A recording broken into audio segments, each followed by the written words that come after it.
Bom dia a todos. Vamos dar início à sessão de julgamento da 5ª Câmara Julgadora do TIT, Tribunal de Impostos e Taxas do Estado de São Paulo. Sessão do dia 8 de março de 2023. Vamos analisar primeiramente o processo 40.17.499. Trata-se de um recurso de ofício em que o autuado é Aromática Industrial Limitada. A relatora, a pedido de sustentação oral, a patrona da empresa está presente para realizá-la, mas antes eu passo a palavra à doutora Raquel Harumi Iwazi, que é a relatora do processo, para que ela apresente as acusações fiscais. Depois a gente abre a palavra para a patrona. Doutora Raquel, fica à vontade. Bom dia a todos novamente. Em síntese, o auto de infração em julgamento foi lavrado para constituir os seguintes créditos tributários. Item 1. Relacionados à falta de pagamento do imposto no período compreendido entre janeiro de 2010 a dezembro de 2011, ao argumento de que a recorrida teria promovido a saída de mercadorias tributadas como isentas. Este é o item 1.1 do auto. E há uma segunda acusação fiscal, que é o item 1.2, relacionados à falta de pagamento do imposto, ao argumento de que não teria sido emitida em operações de venda à ordem, notas fiscais de saída correspondentes à entrega de mercadorias ao adquirente final, por conta e ordem do adquirente original. O item 2 já foi definitivamente julgado neste tribunal. Note-se que ele foi restabelecido pela Colém da 2ª Câmara Julgadora, conforme decisões de folhas 10.969, que manteve a improcedência do item 1.1 e restabeleceu o item 2.2. E houve também um recurso especial do contribuinte que não foi conhecido e está às folhas 11.154. Portanto, a discussão em relação ao item 2 terminou com um desfecho favorável à Fazenda Pública e não está mais em discussão. Apenas para contextualizar, o contribuinte apresentou defesa e o processo seguiu seu curso, até que este tribunal proferiu as decisões de folhas 11.154 e a de folhas 11.265. Portanto, remanesce apenas a discussão sobre a infração indicada no item 1. Pois bem, no tocante ao item 1, o contribuinte sustenta que não realizou operações com perfume, mas sim com colônias e águas de cheiro, as quais possuiriam distinta classificação na tabela TIP. As folhas 7.257 a 7.260, a autoridade autuante afirma que o contribuinte classificou incorretamente os produtos água de colônia, Del Colônia, na posição 3307.20.10 e que o correto seria classificá-los na posição 3303 da TIP. Assevera ser inviável e impossível apurar diferenças por código de produto com base nas planilhas apresentadas e que o descumprimento da legislação de regência teria levado à elaboração do levantamento fiscal.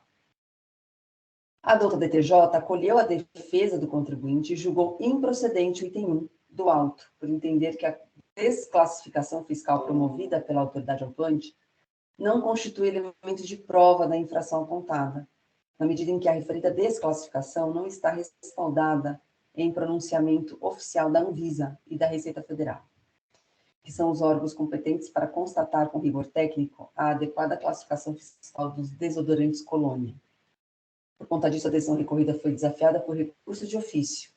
O contribuinte manifestou-se requerendo o não provimento do recurso e a douta representação fiscal pugna pelo seu provimento. Estes são, em síntese, os fatos, presidente. Fico à disposição. Obrigado, doutora Raquel. Eu convido, então, a patrona da empresa, a doutora Bruna Araújo Nóbrega, para que realize a sua sustentação oral. A senhora tem 15 minutos, doutora. Fique à vontade. Muito obrigada, bom dia a todos. Como bem pontuado, a discussão proposta no recurso de ofício refere-se somente ao item 1.1 do auto de infração, que desconsiderou um benefício de isenção utilizado pela recorrida, sob o pretexto de que os produtos envolvidos nas operações seriam perfumes e não desodorantes. No entanto, e com devido respeito, Em clara ofensa ao artigo 142 do CTN, a autoridade fiscal, em momento algum, apresentou laudo técnico elaborado por expert, capaz de comprovar que, de fato, aqueles produtos, objetos das operações, eram, de fato, perfumes e não desodorantes. Nesse mesmo sentido, o parecer normativo COSIT número 6 de 2018 estabelece que a classificação fiscal que não tenha sido determinada por profissional técnico deve ser desconsiderada, ainda mais pelo fato de que existe embasamento legal no decreto 79094 de 1977, que pressupõe diretrizes para a definição do produto como perfume. Então, assim, para que seja considerado perfume, e neste caso, para fins de classificação fiscal, a composição aromática do produto deveria ser no mínimo de 10% e no máximo de 30%. Só que a autoridade fiscal, como já dito, não apresentou nenhum estudo elaborado por um expert que, de fato, comprovasse que esses produtos eram perfumes. O que reafirma ainda mais o fato que, para desconsiderar o benefício fiscal da recorrida e prosseguir com a lavratura do auto de infração, a autoridade fiscal não poderia simplesmente classificar os produtos por simples conhecimento empírico, sem um laudo técnico aprofundado sobre a composição aromática daquele produto.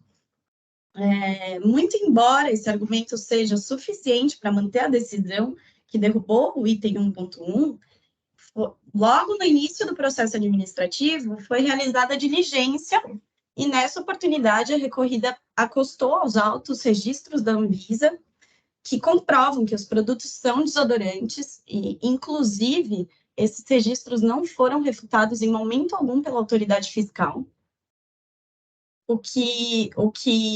Então, o cenário até aqui é o seguinte: por um lado, eu tenho uma exigência fiscal que, para ser mantida, seria necessária uma demanda técnica por parte de um profissional, juntamente com a autoridade fiscal, determinando que os produtos são perfumes e, portanto, comprovando a composição aromática conforme estabelecida em lei, no decreto 79.094/77. E, por outro, o que de fato não ocorreu, em grave ofensa ao artigo 142 do CTN, e, por outro lado, a recorrida apresentou registros da Anvisa que comprovam a classificação fiscal desses produtos como desodorantes, registros estes que eu reitero que não foram refutados pela autoridade fiscal. E além disso, muito pelo contrário, existem decisões no próprio processo administrativo que comprovam que não existem elementos probatórios capazes de sustentar a acusação fiscal.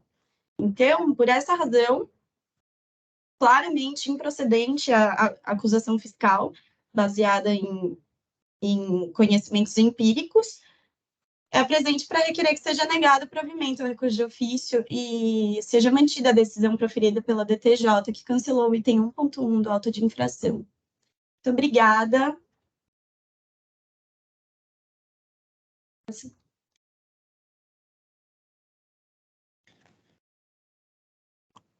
Obrigado, doutora Bruna, pela objetividade da sustentação oral. E, inicialmente, pergunto à doutora Raquel se ela tem alguma pergunta para a patrona. Não, presidente, obrigada. Sem perguntas.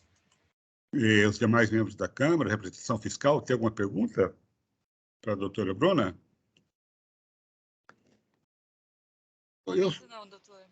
Eu vou... Depois eu adianto meu posicionamento. Não sei se a doutora Raquel ela vai ler o voto. Vai apresentar o voto dela antes. Apresentar o voto, e daí eu apresento o meu posicionamento. Tá bom. Mas eu tenho uma pergunta ainda para a doutora Bruna, que é a seguinte: a senhora sabe me dizer aqui, não sei se a senhora tem aí já marcado no processo, estou procurando aqui, a senhora cita aí a documentação da Anvisa, que atestaria que tratasse de perfume. A senhora tem as páginas que estão isso ou não? Tenho, sim. Só um minutinho. É a página 7. Foi a manifestação da diligência. Só um minutinho. Eu estou com o processo aberto aqui. Deixa eu só confirmar o número exato. Teve diligência, no caso, e na oportunidade a gente... Aqui, ó, documento Está citado no próprio voto da doutora Raquel, 7287 ou 7304. É isso mesmo. 7287. 7304, é isso mesmo. Desculpa. Não, está ótimo, está ótimo. Só para eu entender aqui. Perfeito.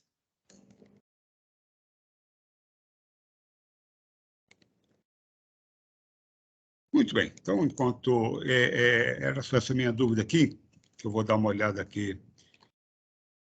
Abertura das notas.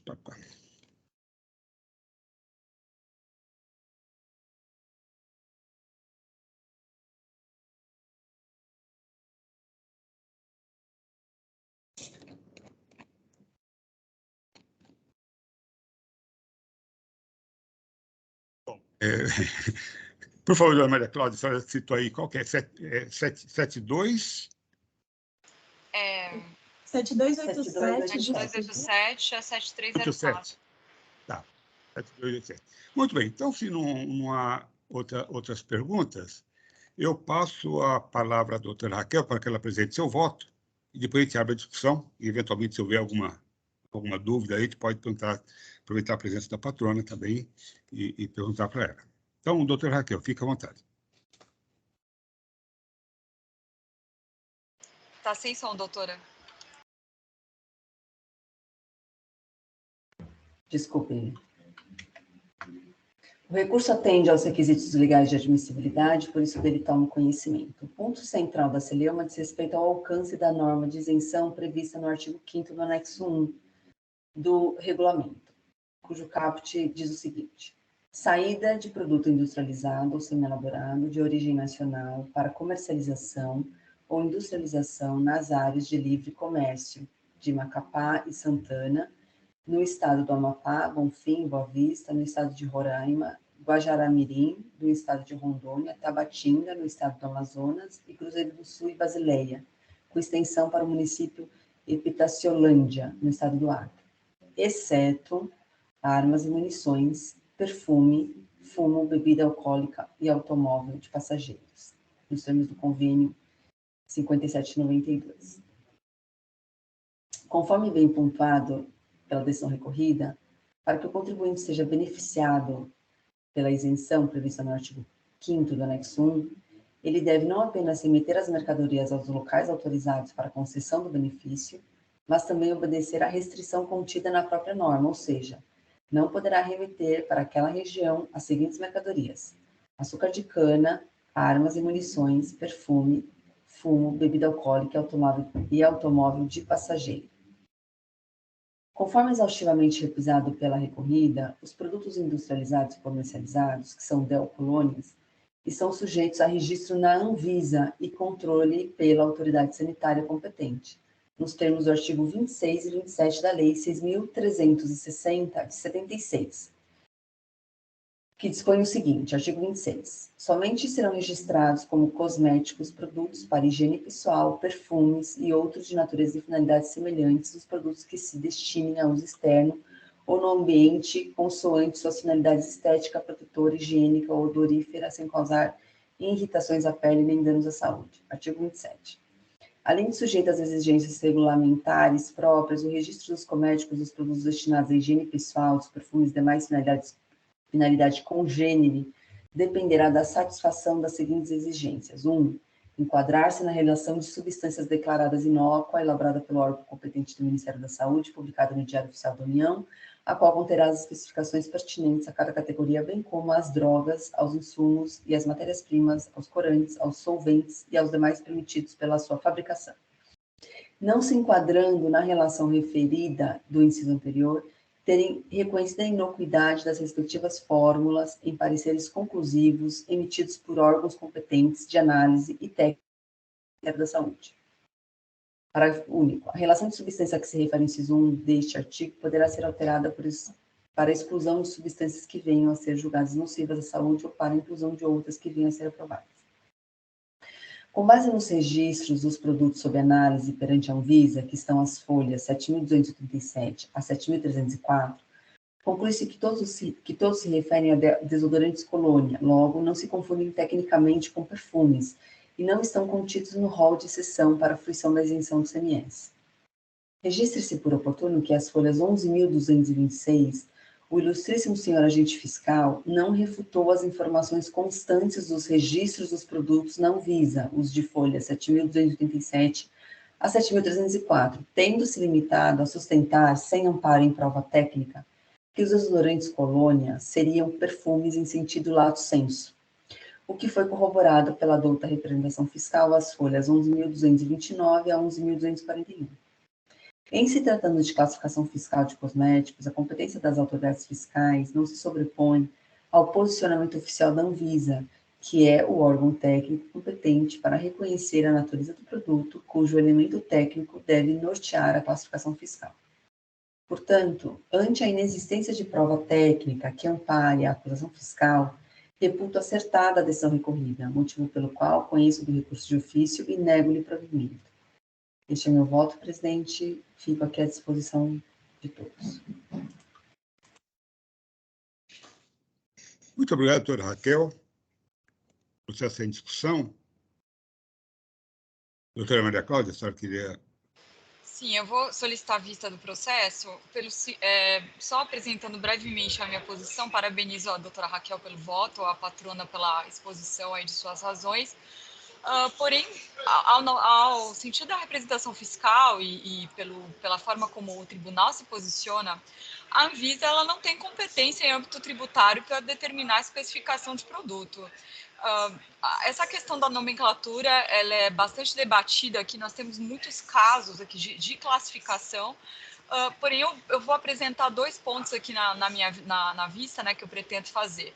Primeiro que a isenção, né, o CTN diz claramente que ela deve ser de interpretação literal, portanto, para ter o direito ao benefício da isenção, eu acredito que pela sustentação da patrona, ela está sugerindo que o fiscal teria que apresentar um parecer técnico.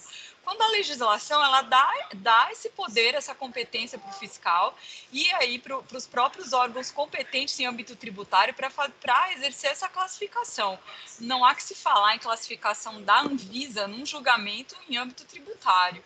Então, para fazer jus a esse benefício da isenção, o perfume aqui no caso, ele é colocado numa forma de classificação genérica, e eu entendo que a classificação do desodorante corporal é uma maneira de, né, tentar aí se imiscuir do pagamento do tributo.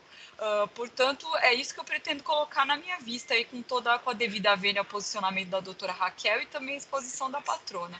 Então, é por isso que eu solicito aí essa vista para que nós possamos colocar nosso posicionamento. Obrigado, doutora Maria Cláudia. Eu também estou pedindo vista desse processo e peço que a doutora Maria Cláudia continue com a vista dela, porque eu não sei qual será o meu voto, né? Porque e talvez seja um voto algumas coisas, né? Bom, vamos lá. Por isso que eu perguntei lá com relação ao questionamento ao parecer da Anvisa, lá ao registro da Anvisa, para eu entender exatamente, porque eu realmente, na linha do que a doutora Maria Cláudia está colocando, eu entendo que não há absolutamente nenhuma necessidade do fisco apresentar qualquer laudo, qualquer coisa com relação a isso. Quem aplicou a regra isentiva foi o contribuinte. Então, toda a carga de prova é do contribuinte para provar que aquele produto faz jus à isenção. Então, ao fisco... Exatamente, sim, é isso que eu coloquei, concordo plenamente. Ao fisco basta desclassificar, sim, sem o laudo técnico, com um mínimo, até sem um mínimo de lógica, porque isso passaria depois pelo crivo aqui nosso, né? Bom, só que talvez me parece, né, por isso que eu quero analisar mais detalhadamente o processo, que essa prova do contribuinte foi feita com esse documento, né? Então, embora eu entenda que realmente o fisco não tem que apresentar nenhum laudo, não cabe ao fisco comprovar, né, cabe ao fisco desclassificar a classificação colocada pelo contribuinte. Cabe ao contribuinte comprovar. né? Então, o que eu quero analisar é se essa prova trazida, né, aos autos em diligência, ela é suficiente para comprovar essa situação, essa condição de desodorante desse produto dela, né? Até porque eu tenho que entender qual o critério, né? Porque a Anvisa, ela é um órgão de vigilância sanitária. O objetivo dela, né? Ou seja, os elementos com que ela trabalha na sua classificação não são os mesmos que a tributação trabalha, né? Então, ali está claramente colocado como desodorante colônia, né? Porque antes de eu ver esses documentos, porque os produtos eram Del Colônia, água de colônia, alguma coisa assim. E esses, sim, não estão classificados com perfumes, né? Lá na posição 4330, não é isso? 330300, né? Você tem lá o grupo de perfumes e águas de colônia. Então, esse Del Colônia, que vai diferenciar o perfume da colônia, penso eu que seria exatamente a quantidade de extrato presente, né? Que é bem diferente. Para mim, basta eu ler, eu sei que desodorante é diferente de água de colônia, né? Eu não preciso, né?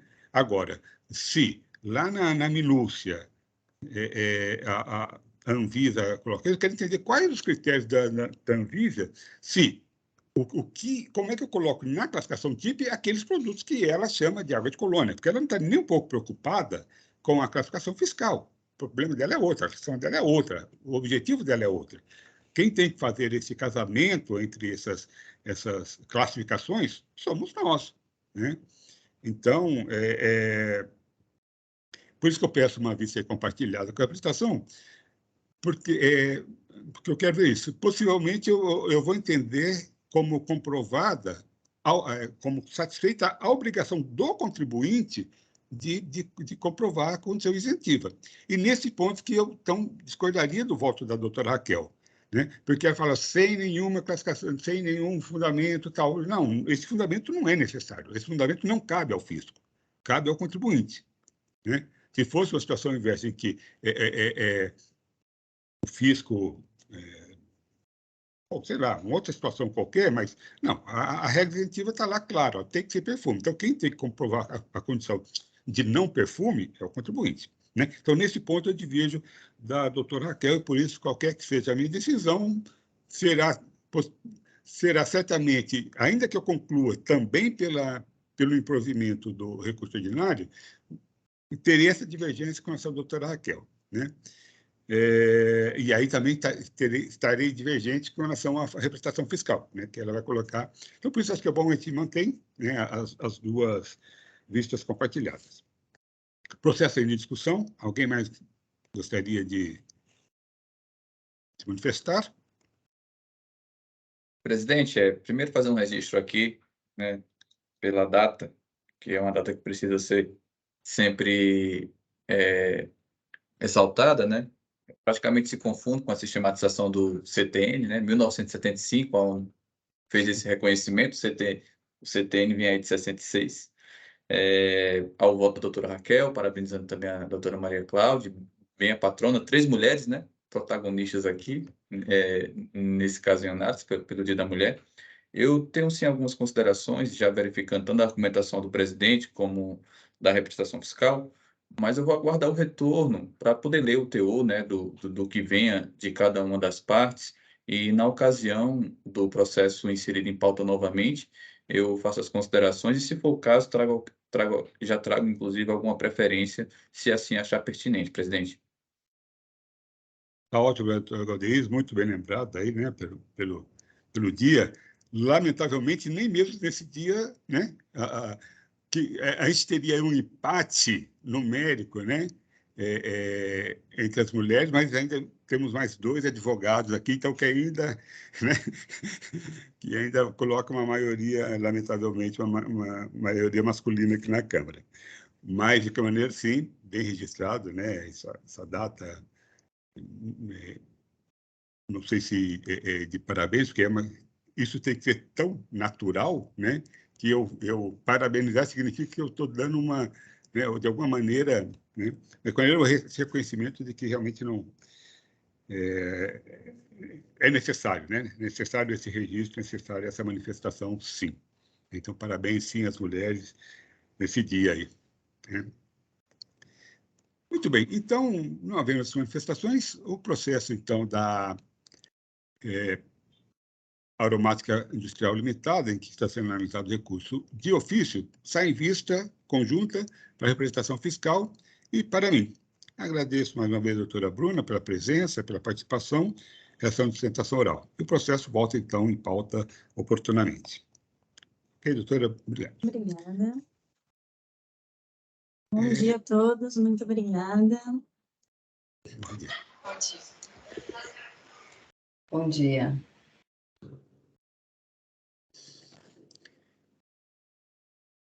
Bom, dando continuidade, então, vamos analisar, vamos aqui pela ordem da pauta, vamos analisar o processo 41.01.269. Trata-se de recurso ordinário interposto pela Paulimac Comércio de Insumos Xerográficos Limitada. O relator desse processo, doutor Galderize Fernandes Teles, a quem eu passo a palavra para que apresente as acusações fiscais do processo. Doutor Galderize, fique à vontade. Depois a gente vai abrir a palavra, então, para o patrono que está presente para realizar a sustentação oral. Bom dia novamente, presidente, aos demais presentes. Esse caso eu já tive a oportunidade de analisar em outra situação. Vou fazer um breve resumo aqui de como ele retorna a esse momento de julgamento. Nós temos um item infracional dividido em duas subclasses. Eles estão relacionados aqui à infração relativa ao pagamento do imposto. Há uma discussão, presidente, em relação à realização ou não do regime de antecipação tributária, do ST aqui. No item 1 é falta de pagamento de ICMS, referente à entrada de mercadorias sujeitos ao regime jurídico de substituição tributária, oriundas de outras unidades da federação.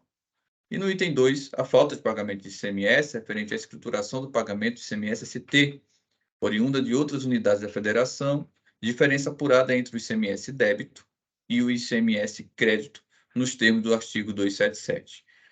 Foi apresentada inicialmente uma defesa administrativa, folhas 149 a 174. Essa defesa versava sobre nulidade pela incompletude da ação fiscal. Nesse sentido, a autoridade fiscal não teria realizado o devido cotejamento e não verificou que o valor do imposto teria sido pago na saída. Sustentou ainda que não houve análise do saldo credor da sociedade empresária para o período, que iria inviabilizar a cobrança. Argumentou uma cobrança em caráter dúplice, ausência da ocorrência do fato gerador presumido, a ilegalidade da cobrança no regime de substituição tributária para os produtos em telas comercializados, são partes e peças e acessórios, acho que será trazido aqui na sustentação oral, a inconstitucionalidade da substituição tributária, artigo 150, parágrafo 7º, violação à não cumulatividade, ausência de definição de entrada como fato gerador de ICMS, erro de capitulação da multa, item 1.2, e a necessária relevação ou redução da multa. O caso foi julgado pela Unidade de Julgamento de São Paulo, onde houve ali uma negativa de provimento, houve um recurso ordinário, folhas 4.514 a 4.550, recurso ordinário esse que foi da minha relatoria, em folhas 4.582 a 4.586, a sua análise com o conhecimento e não o provimento. Houve um pedido de retificação de julgado, a presidência deste órgão indeferiu esse processamento, a motivação ali seria a ausência de intimação do advogado para a realização da sustentação oral. Essa decisão foi objeto de um embargo de declaração, essa nomenclatura adotada no teor da manifestação do contribuinte, folhas 4.601 a 4.664, as folhas 4.605 a 4.668, há um expediente demonstrando o encaminhamento para cobrança, contudo, um expediente administrativo da PGE notifica que o contribuinte ajuizou o mandado de segurança, objetivando a anulação do julgamento, e logrou êxito nesse sentido, justamente pela argumentação da necessidade da sustentação oral e vício aqui de intimação. O caso volta à minha relatoria, eu destaco, presidente, que verifiquei há pouco o encaminhamento por meio do Hélio, aqui todos em cópia, inclusive, que estão na sessão, de um memorial que foi realizado no presente caso. Não logrei êxito em encontrá-lo no sistema do EPAD, mas sem nenhum tipo de prejuízo, destaco que o patrônico memorial já foi analisado e farei aqui menção a ele posterior à sustentação oral. Fico à disposição, presidente, da sustentação oral. Obrigado, doutor Galderize. Eu convido, então, o doutor Silvio Alves Correia, patrono da autuada, para realizar a sustentação oral. Doutor, fique à vontade, o senhor tem 15 minutos. Ok, muito obrigado, senhor presidente. Doutor, está um pouquinho baixo. Se o senhor conseguir aumentar aí o volume. Deixa eu verificar aqui.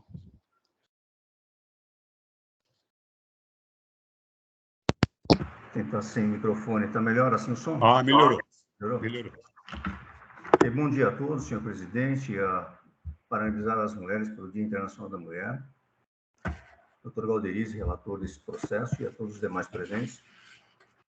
Bom, como o doutor Galderize disse, esse processo está sendo reavaliado, esse recurso ordinário, em função da anulação do julgamento anterior por problemas processuais em relação à sustentação oral.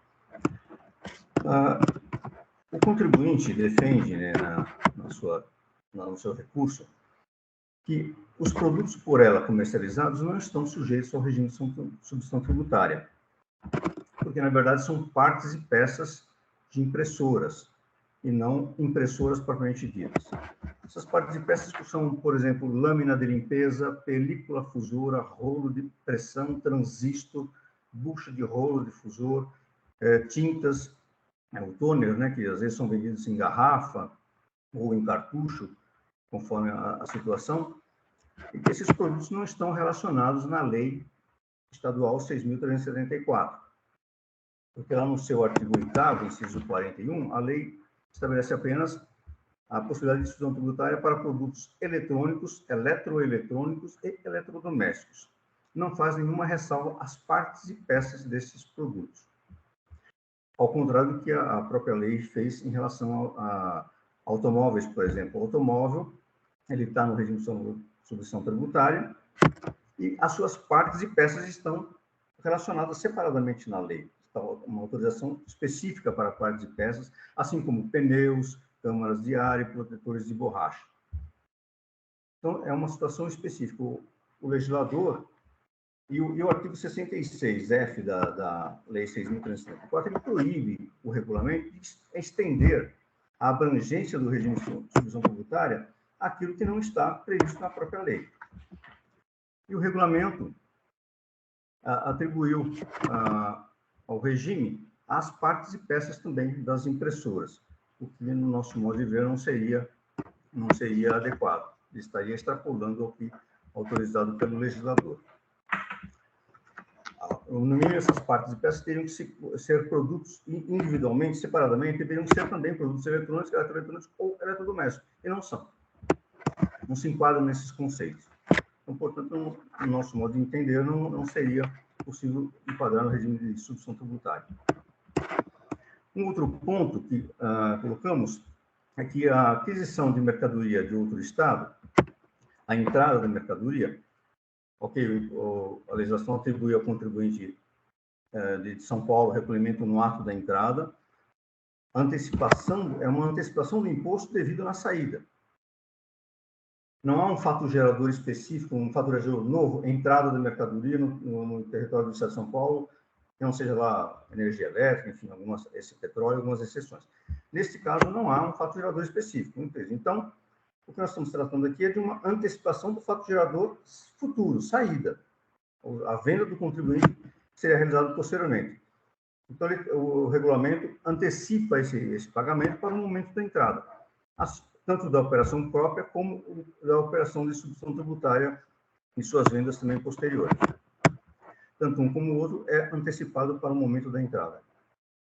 O contribuinte não fez o recolhimento por guia especial, porém, por falta de entendimento da situação, Mas ele recolheu o imposto normalmente, fez o crédito, o débito, nas notas fiscais destacou os impostos devidos da operação própria, fez a subvenção tributária devida nos casos em que eram necessários, em que era cabível aos seus clientes.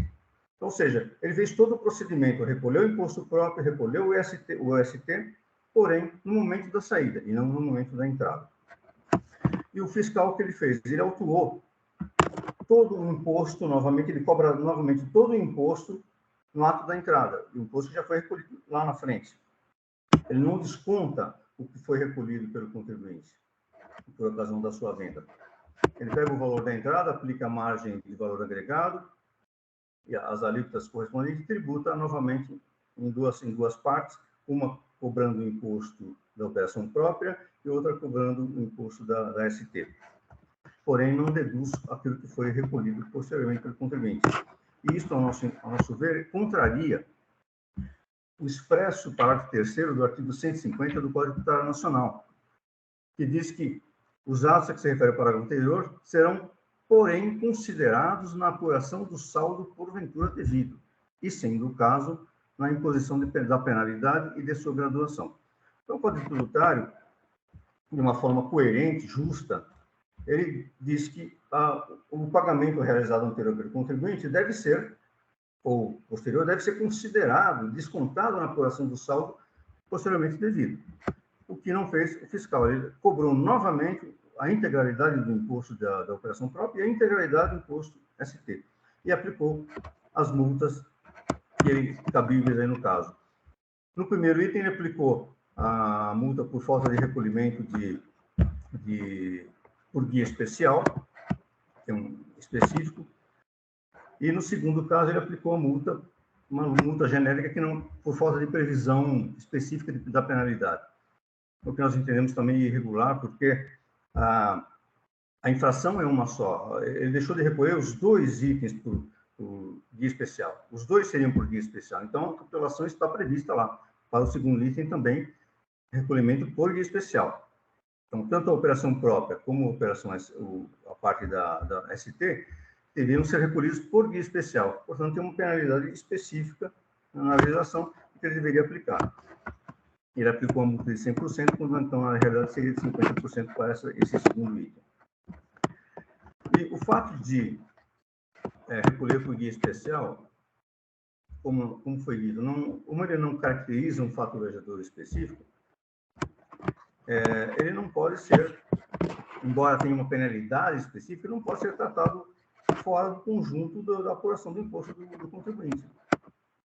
A lei estadual, o regulamento, não autoriza que o fiscal haja desta forma, apurar o imposto não recolhido por guia especial, cobrá-lo novamente sem descontar o imposto pago pelo contribuinte ou anterior ou posteriormente. Não há previsão legal para este comportamento do fiscal. Ao contrário, na lei complementar, que não tem repetição na lei estadual, mas a lei complementar, ela diz que devem ser considerados na apuração do saldo posteriormente devida por ocasião do lançamento de ofício pela autoridade competente. Então, só o fato de não ter recolhimento por guia especial não autoriza esse procedimento de não descontar o imposto pago na operação posterior.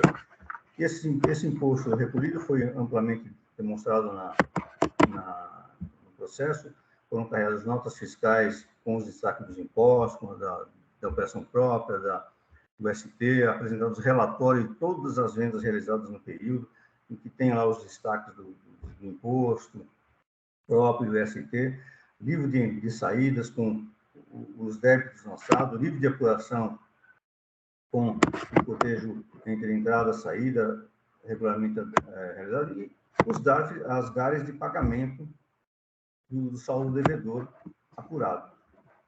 Então, o regulamento posterior foi comprovado e, no nosso modo de ver, deveria ter sido descontado pela autoridade fiscal no momento da lavratura dessa infração.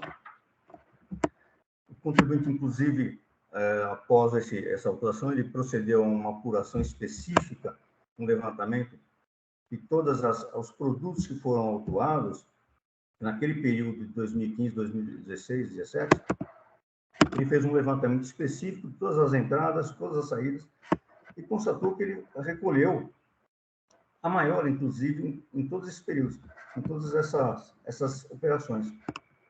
Ele praticava uma margem de lucro superior à margem de valor agregado estabelecida na legislação, e, portanto, tem um recolhimento a maior por ocasião da sua venda.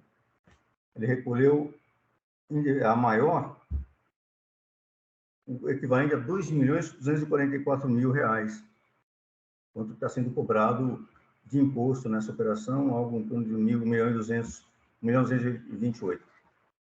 Então, ele recolheu 2 milhões, ou seja, quase praticamente o dobro do valor cobrado na autuação. Então, foi feito esse demonstrativo. Infelizmente, não foi possível juntar a autuação, porque foi um relatório muito detalhado, muito complexo também para ser realizado, demorou mais de 6 meses para ser realizado, não seria possível juntá-lo no momento da defesa, no prazo de 20 dias, impossível. E foi concluído bem depois, é só para termos essa informação. Então, não houve prejuízo ao fisco, não houve nenhuma irregularidade nesse ponto. Apenas fica a ressalva em relação a principalmente esse ponto de não ter sido deduzido os impostos recolhidos por ocasião da venda lá no momento da entrada. Seria talvez aí o principal ponto discutido. Como se trata de uma antecipação do fato gerador futuro, obviamente entendemos que o fiscal deveria ter feito essa dedução. É isso que nós teríamos a colocar para Vossa Excelência. Muito obrigado.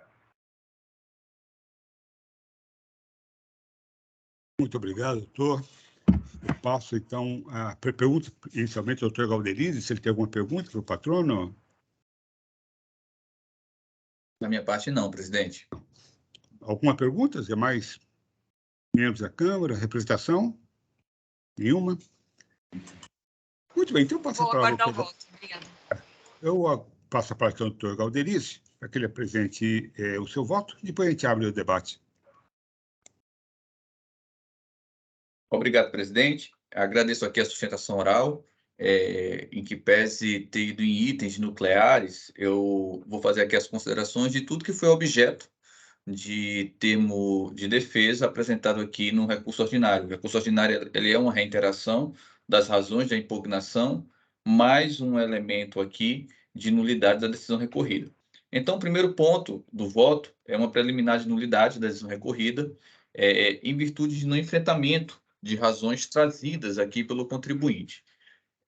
Até aqui, para facilitar, eu informo que realizei um cotejamento através de uma tabela com 2 colunas, trazendo em uma primeira coluna os argumentos deduzidos pela recorrente em sede de impugnação, e em uma segunda coluna as passagens em que eu entendo que houve análise pela DTJ, fazendo aqui, inclusive, a especificação das folhas onde se encontram cada elemento. Apenas a título de núcleo, né, do que foi enfrentado, eu coloco aqui a incompletude da ação fiscal, a não ocorrência do fato gerador presumido, substituição tributária, ilegalidade da cobrança no regime de substituição tributária, inconstitucionalidade de substituição tributária da própria operação, período de apuração e recolhimento de ICMS, ausência de definição da entrada como fato gerador, das penalidades aplicadas e da relevação da penalidade. Então, todos esses itens eu consegui aqui vislumbrar e fazer uma relação para que não sobre dúvidas acerca da sua análise. Se a análise é suficiente ou insuficiente, aí é um outro ponto.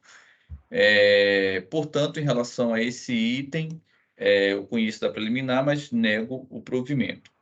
Em relação ao segundo item, estamos ainda diante de um argumento de nulidade, em virtude aqui de carência de base do artigo 142, 149, 150, parágrafos 2º e 3º do CTN.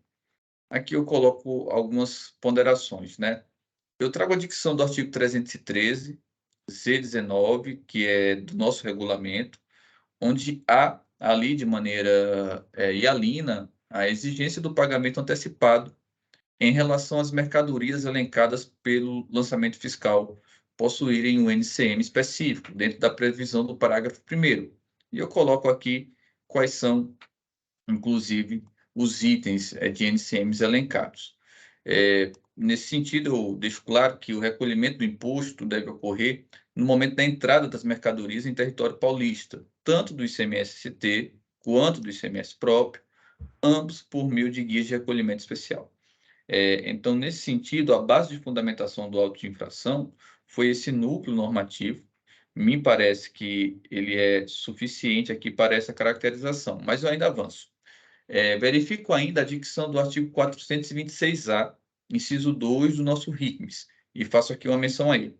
Na entrada no território desse estado de mercadorias indicadas no parágrafo 1º, precedente de outra unidade da federação, o contribuinte paulista que consta como destinatário no documento fiscal relativo à operação deverá efetuar antecipadamente o recolhimento. Então, há uma obrigação tributária instituída por meio de norma válida e vigente que impõe o referido pagamento por meio de guia de recolhimento. Pontua ainda, e em folhas 426, a argumentação aqui do contribuinte, que o recolhimento se deu na saída, né, e não na entrada. Então, o pagamento realizado dessas mercadorias, havendo aí a sua efetivação e devida mensuração, foi realizado de uma maneira indevida, cabendo os procedimentos cabíveis para a repetição do indébito. Pontua ainda aqui, nesse sentido, que o ICMS pago na entrada de mercadorias, tanto o próprio quanto o ICMS-ST, deve ser recolhido por meio dessa guia específica, que é Guia de Informação de Apuração do ICMS, de modo que o fato de haver saldo credor também não implica nenhum tipo de iliquidez trazida ao presente lançamento. Por fim, tratando ainda de um outro ponto de nulidade, coloco que não identifico cobrança dúplice no presente caso, tendo em vista que a exigência aqui é um só, é o lapso temporal de entrada. E se, porventura, foi realizado o pagamento no lapso temporal de saída, não foi por exigência fiscal, mas sim por interpretação ali do contribuinte, fazendo aqui a diferença entre a incidência não ocorre sobre o fato de saída, mas sim sobre o fato jurídico de entrada. Portanto, o documento que deveria ter lastreado toda a informação ao lançamento fiscal seria um agare relativo ao pagamento do imposto por antecipação. Documento esse inexistente. Esses são pontos relativos à situação de nulidades em que pese em algum outro item eu ter iniciado aqui algum apontamento já da matéria de fundo. Mas entro agora nessa situação da matéria de fundo. Da não ocorrência do fato gerador presumido de substituição tributária, venda a consumidores finais e interestaduais. Prosseguindo aqui a alegação, a recorrente aduz que as mercadorias revendidas, na grande maioria das vendas, foram a consumidores finais. Pois bem, eu destaco. De fato, o ICMS-ST incide sobre o fato gerador presumido, cabendo a sua imediata restituição no caso da sua não ocorrência. Portanto, caso não ocorrido esse fato gerador presumido, como alega em suas razões recursais, cabe aqui à recorrente efetuar os meios legítimos para o seu ressarcimento do imposto recolhido a maior, caso esse que meu sentir não é o momento de sua verificação. Nós não estamos no campo de realizar a imputação, e sim verificar se a exigência fiscal de pagamento de ICMS na entrada, nas mercadorias que são revendidas nesse fato jurídico, são ou não devidas. Então, em relação a esse ponto, também conhecimento sem acolhimento de mérito. Da ilegalidade da cobrança do regime de substituição tributária e da inconstitucionalidade da substituição tributária da própria operação. Bem, aqui a recorrente sustenta 2 pontos. Um item é ilegalidade da cobrança no regime de substituição tributária, e aqui foi bem trazido na sustentação oral, dos produtos eletrônicos, eletroeletrônicos e eletrodomésticos. E o outro é a inconstitucionalidade da substituição tributária da própria operação pela ausência de previsão no artigo 150, parágrafo 7º. De início, eu pontuo aqui que a ilegalidade da cobrança de ICMS antecipado nos produtos em questão não me parece prosperar. Trago aqui o racional que já foi colocado e devidamente bem combatido na sustentação oral. Estamos diante de partes, peças e acessórios comercializados pela sociedade empresária. Ingressar aqui no sentido que vislumbrou o legislador qual seria o alcance ou não seria o alcance, a partir do momento que nós temos uma norma específica que determina os produtos que foram inseridos, me parece que seria ultrapassar, inclusive, essa teleologia que é aqui sustentada. Nesse sentido, me parece que a legislação paulista, aqui refutada, ela não exacerbou a sua competência, mas realizou somente regulamentação. Contudo, essa afirmação de ultrapassagem de competência é algo sim que pode ser verificado, é algo sim que pode ser trazido, mas me parece que em outra esfera de análise jurisdicional. Eu digo isso porque muitas vezes aqui no contencioso administrativo nós temos uma compreensão não tão adequada do que é matéria afeta a nossa capacidade de análise e de dizer o direito. E a partir do momento que existe uma base normativa válida e vigente determinando uma base de incidência, a nossa possibilidade de afastamento, não vou dizer que é inócua, mas é muito pequena. Existem algumas situações, mas me parece que não seria o caso, justamente por nós termos aqui uma base trazida em regulamentação de lei do Estado de São Paulo. Nesse sentido, eu até já aproveito para fazer a consideração em relação ao segundo ponto, que é a própria inconstitucionalidade de substituição tributária. Esse assunto já foi analisado, inclusive, pelo próprio STF, salvo engano, 1996, depois da emenda complementar que trouxe essa figura. É uma figura que pode ser atípica, estranha, vista com maus olhos, mas o STF já fez a sua análise, considerando, sim, um mecanismo aí constitucional, trazendo, inclusive, um outro mecanismo, que é o mecanismo de restituição em caso de não realização do fato gerador.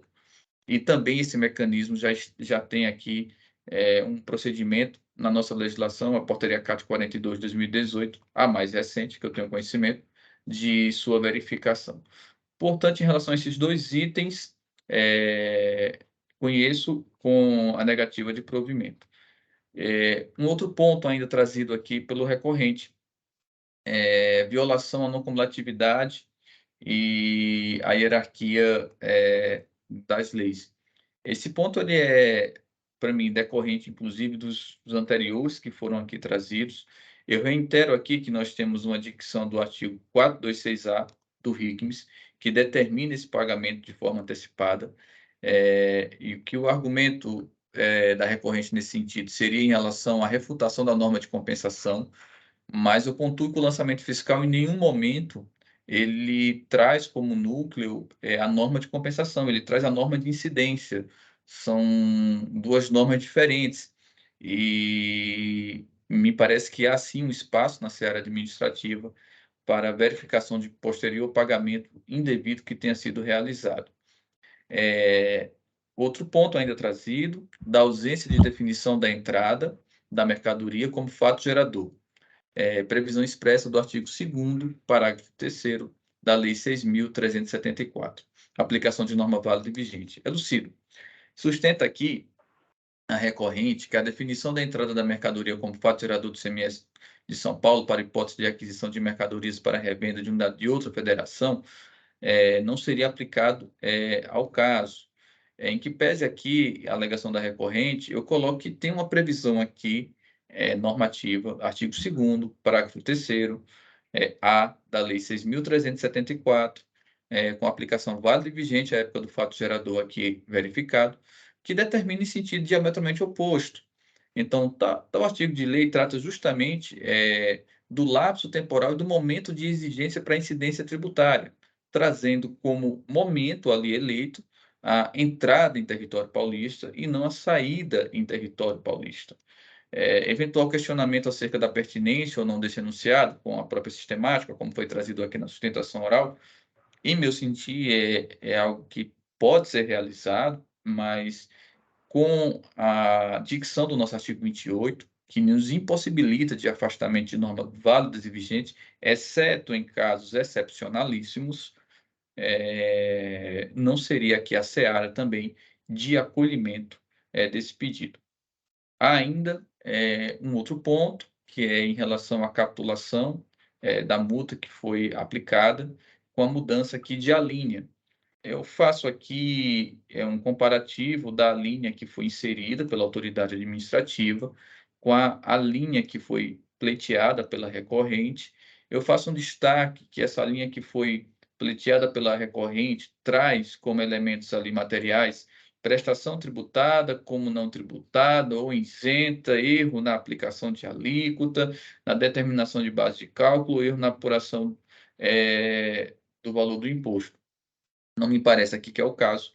O que nós temos aqui é um equívoco de entendimento do momento da norma de incidência, o que não se confunde com uma situação de isenção, o que não se confunde com operação não tributada, o que não se confunde com equívoco de base de cálculo.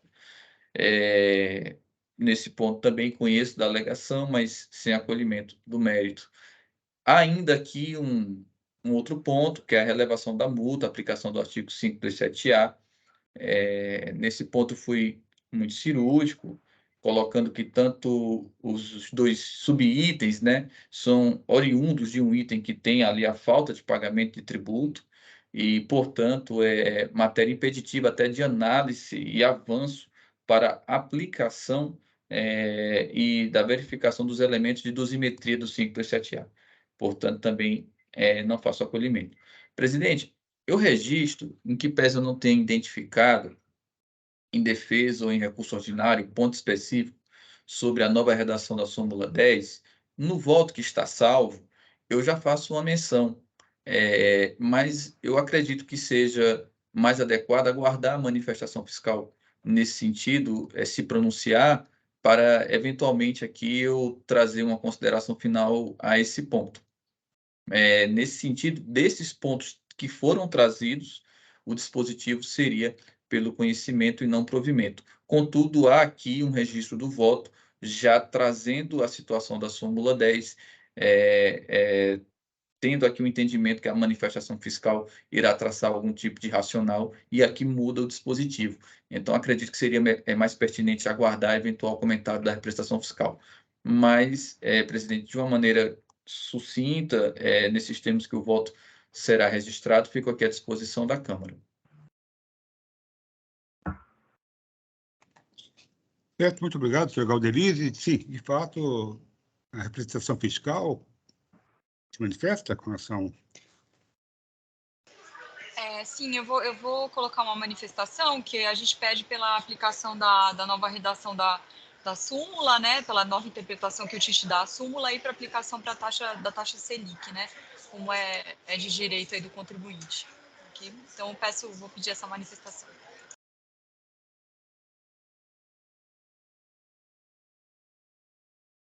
O doutor Galderize precisa registrar o voto para eu fazer a manifestação. Já estou fazendo. Tá. Ok.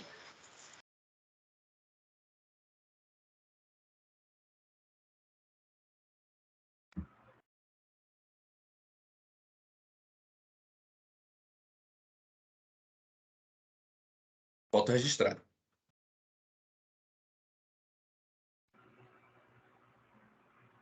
O processo está em discussão?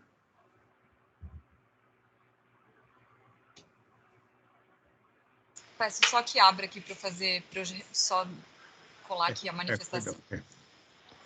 Só um minutinho aqui, você tem que...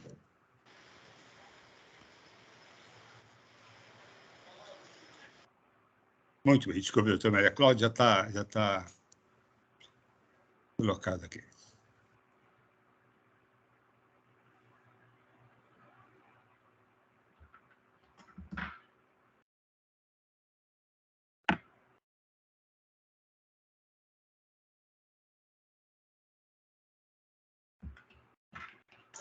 Peraí que apareceu um negócio estranho aqui para mim no sistema. Não sei o que é. Registrou?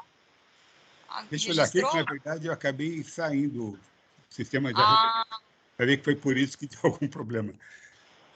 Eu acho que eu vou ter que entrar de novo também, porque travou aqui para mim. Peraí. Não, peraí. Não, está... acho que foi enviada, Foi enviada, está assim. Muito bem. Tá. Só para colocar o texto, eu não vou ler, a gente só está solicitando, né, como não tem esse pedido, nem o pedido no parecer, a aplicação da nova redação e da nova interpretação da súmula, só para deixar registrado aqui oralmente também.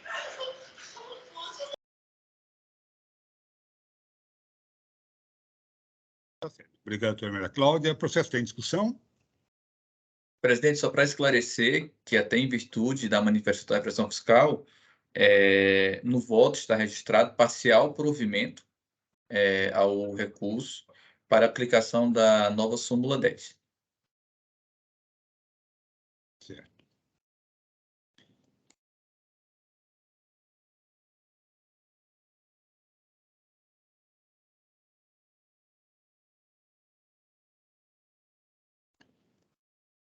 Doutor Galderi, você quer, no voto, fazer alguma referência ao memorial? Porque o Hélio passou uma mensagem aqui no chat falando que conseguiu subir para o processo. Eu acho desnecessário, mas se quiser fazer alguma referência a ele, no voto. Presidente, eu acredito que não, porque o memorial ele veio de uma maneira muito assertiva, trazendo os pontos que já foram trazidos anteriormente. Não há nenhum elemento novo, né? E também ficou aqui devidamente registrado que tivemos aqui acesso e análise antes de proferir o voto. Sim, perfeito.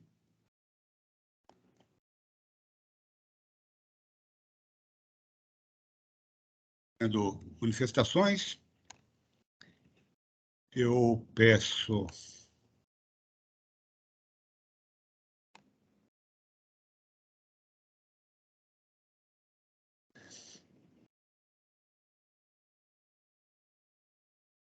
aos participantes os juízes que confirmem a presença para verificação do quórum de votação.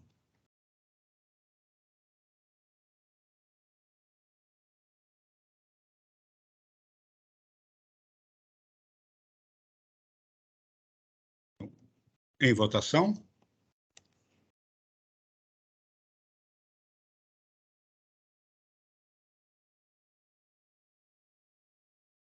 Só um minuto, acho que eu vou ter que reabrir o debate, porque acho que apertei o reabrir a verificação de quórum.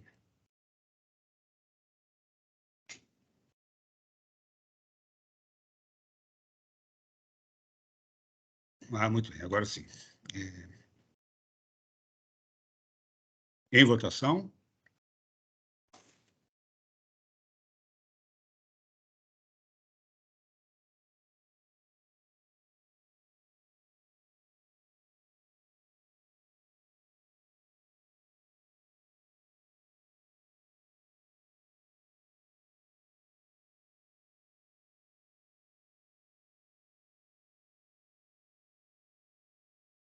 Muito bem, então, por unanimidade, foi dado parcial provimento ao recurso ordinário apresentado pela Paulimac Comércio de Insumos Xerográfico Limitada, apenas para limitar a cobrança dos juros de mora à taxa Selic. Agradeço ao doutor Silvio pela presença, participação, sustentação oral. Doutor Silvio, se eu quiser sair, fique à vontade. Também, se quiser permanecer conosco, também, fique à vontade. Muito obrigado. Bom dia a todos. Bom dia. Bom, vamos analisar o último processo da pauta, que é o processo 41.05199. Trata-se de um pedido de retificação de julgado apresentado por Orica Brasil Limitada. Eu sou o relator desse processo.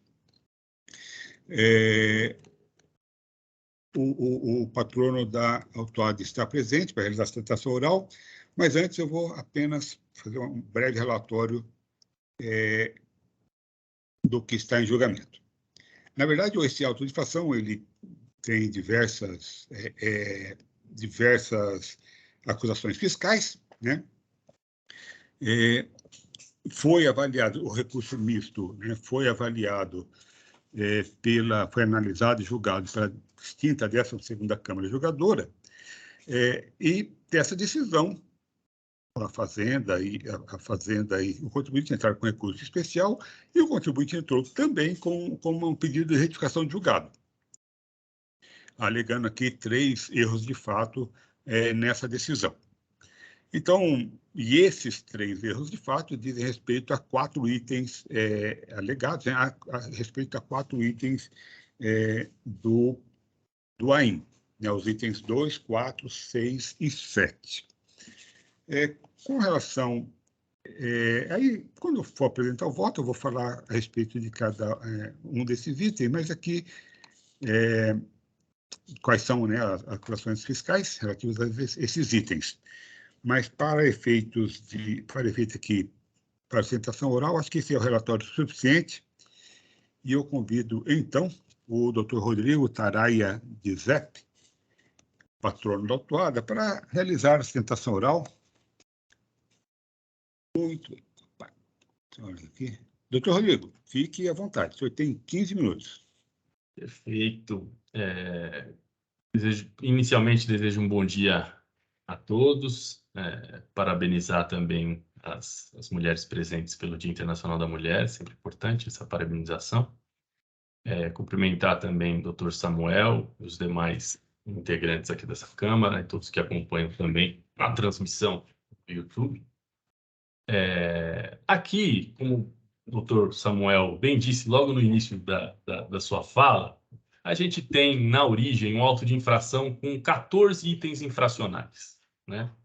E a bem da verdade é que o agente fiscal ele poderia tranquilamente segregar esse auto de infração em 3, 4, 5 autos de infração, né? Porque são discussões distintas, que em grande medida autônomas, que não se comunicam.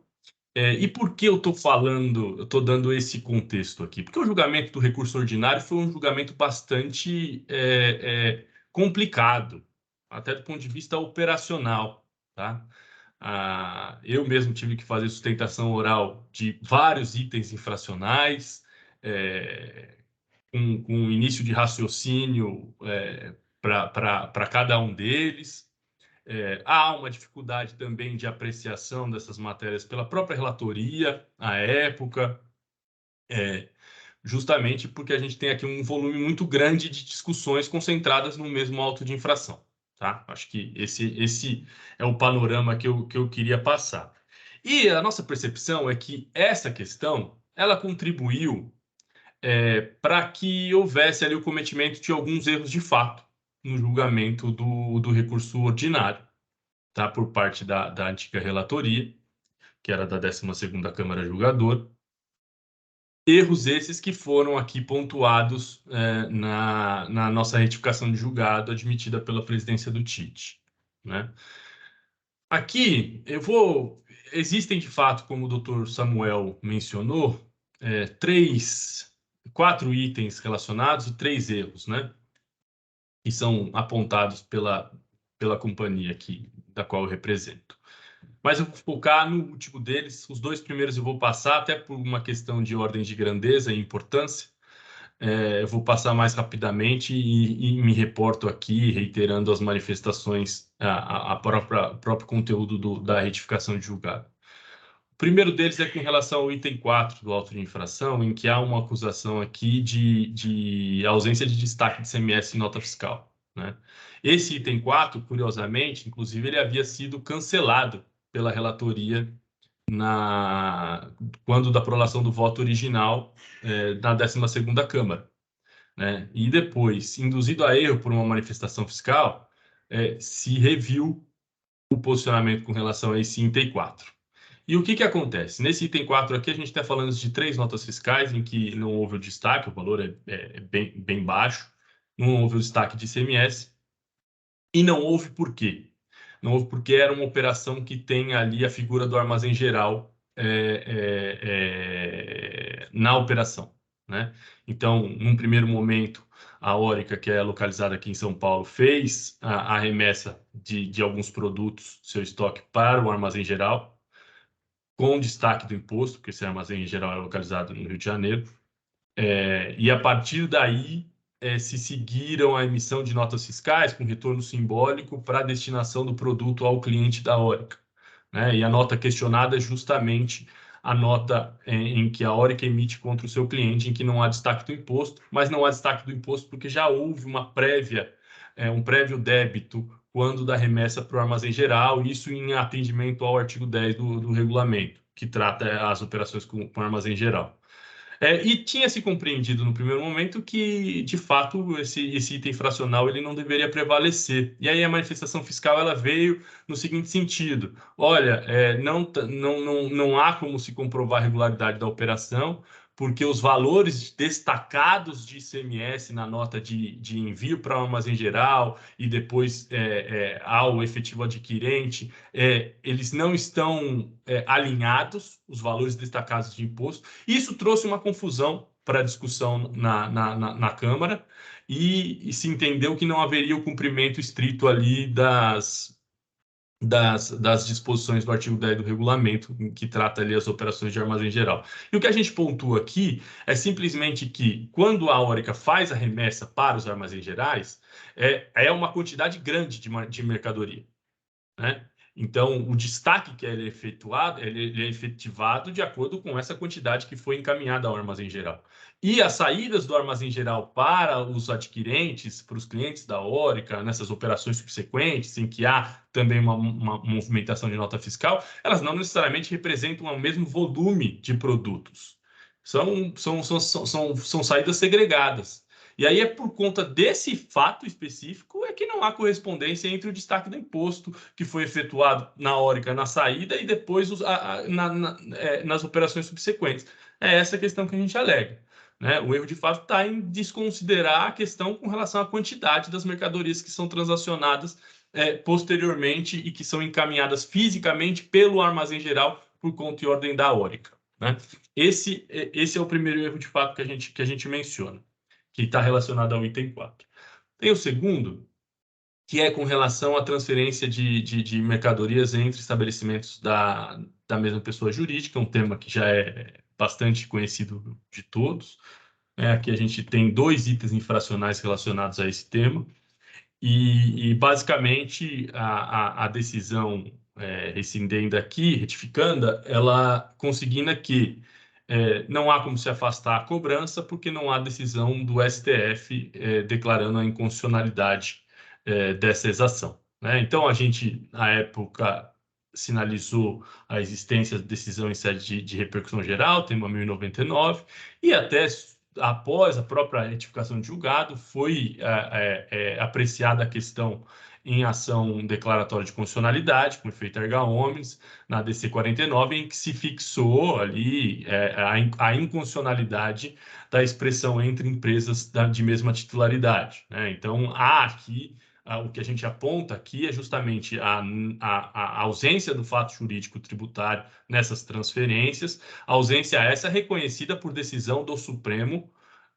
pela inconstitucionalidade das disposições que lastreiam esse tipo de exigência. É bem verdade que a gente tem uma questão no Supremo hoje, na ADC 49, que trata com relação à modulação de efeitos, mas se bem observadas 2 teses de modulação que estão sendo votadas pelo Supremo em embargos de declaração, ambas as teses elas não retirariam o direito perseguido pela recorrente nesse caso, no sentido de que não haveria que se cobrar o ICMS nessas transações entre estabelecimentos da mesma empresa. Esses são os 2 pontos que a gente menciona nas retificações de julgado, mas o mais importante, e esse eu gostaria, de fato, de reiterar aqui, o pedido de uma atenção especial com relação a esse item, com relação ao item 7 do auto de infração. É um item que a própria discussão ela já foi apreciada por outra Câmara desse tribunal, a 10ª Câmara, com um posicionamento favorável ao contribuinte. E aqui, qual que é a discussão? O que a Orica defende? Que o ICMS devido na importação é devido ao Estado de São Paulo. A gente defende isso. O ICMS é devido ao Estado de São Paulo, esse Estado. Diferentemente de outras discussões que a gente tem, quando é operação por conta e ordem, importação por conta e ordem, com figura de trading company e tudo mais. Não. Aqui a gente defende que o ICMS importação é devida ao Estado de São Paulo. E por que a gente defende isso? Porque a autuação, ela justamente glosa o crédito que foi apropriado por conta das importações que foram realizadas pela Orica sob a justificativa de que o ICMS seria devido ao Rio de Janeiro. Né? Que o ICMS seria devido ao Rio de Janeiro. E aí ela entende que o valor que foi recolhido na importação pela Orica não poderia ter sido aproveitado também na sua escrituração. E qual que é a circunstância aqui?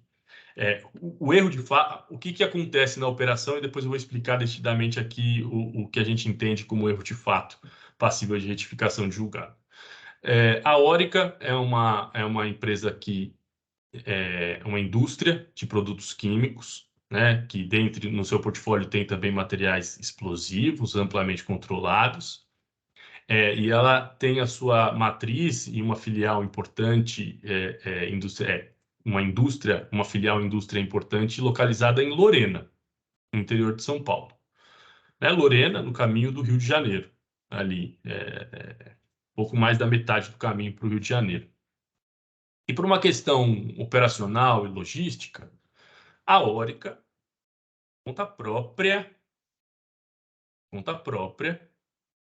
importa alguns insumos que são utilizados no seu processo produtivo. Importação direta. Não há nenhuma figura intermediária aqui nessa operação. A Orica, por conta própria, importa alguns insumos que são utilizados no seu processo produtivo. Insumos esses que são desembaraçados no Rio de Janeiro. Justamente por uma questão logística. E insumos esses que são armazenados em um armazém geral, que ficam ali temporariamente até que se escoe todo o processo produtivo, a necessidade dessas matérias-primas, que eles são armazenados temporariamente no armazém geral que é localizado em Duque de Caxias, no Rio de Janeiro. Um armazém geral terceiro, não relacionado, não é um estabelecimento da Orica, não é uma empresa ligada, não tem qualquer vínculo societário com a Orica, é uma empresa, é um estabelecimento independente, estabelecimento terceiro. E a fiscalização, o acórdão recorrido entendeu que esse estabelecimento terceiro ele seria relevante para fins de determinação da capacidade ativa para a cobrança de ICMS importação. Aqui a gente está falando de importação por conta própria. E o acórdão recorrido, o retificando, ele menciona que ocorreu uma entrada num estabelecimento no Rio de Janeiro.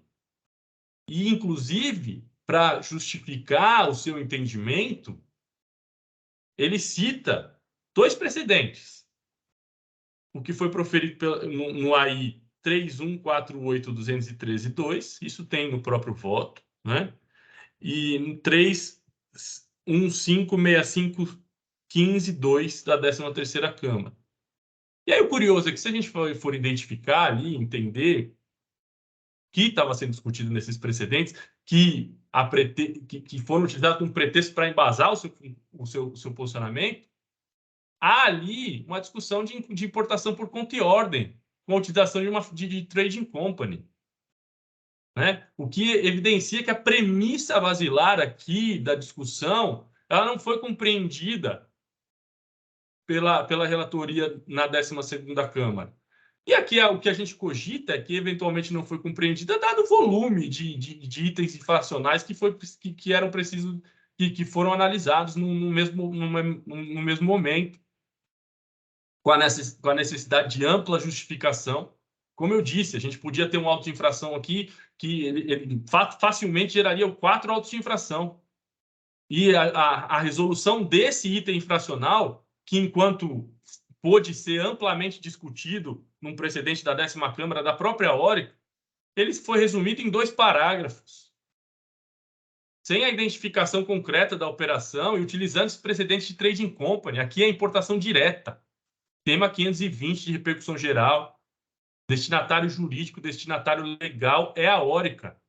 Há ali uma questão pontual de armazenamento desse produto num armazém geral no Rio de Janeiro, com remessa desses produtos para o industrializador terceiro, para que haja um processamento numa determinada matéria-prima, e depois remessa efetiva para que a Orica finalize o processo de industrialização do seu estabelecimento em São Paulo. Inclusive, todo esse rastreamento da operação, ele foi objeto de estudo pela Price.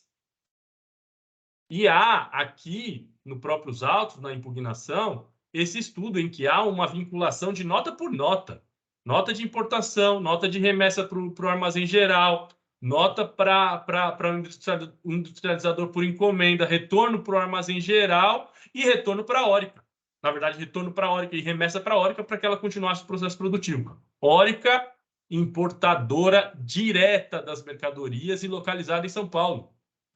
Então, é isso que se trata aqui. Eu estou defendendo a capacidade ativa de São Paulo de cobrar o ICMS numa operação de importação que é realizada por um contribuinte que está localizado em São Paulo. Né? E essa questão foi precisamente identificada também em um acórdão específico que discutia essa matéria, não junto com inúmeras outras matérias aqui, o presidente da 10ª Câmara, o AI 4.135876, que foi tido por unanimidade. Unanimidade de votos. Tá? Então, eu gostaria de chamar a atenção a esses fatos e, obviamente, permaneço à inteira disposição das senhoras e senhores julgadores para fazer qualquer esclarecimento que, eventualmente, se faça necessário aqui para apreciação do caso. Agradeço mais uma vez. Obrigado, senhor Rodrigo. Eu pergunto aos membros da Câmara, representação fiscal, se tem alguma pergunta para o patrono.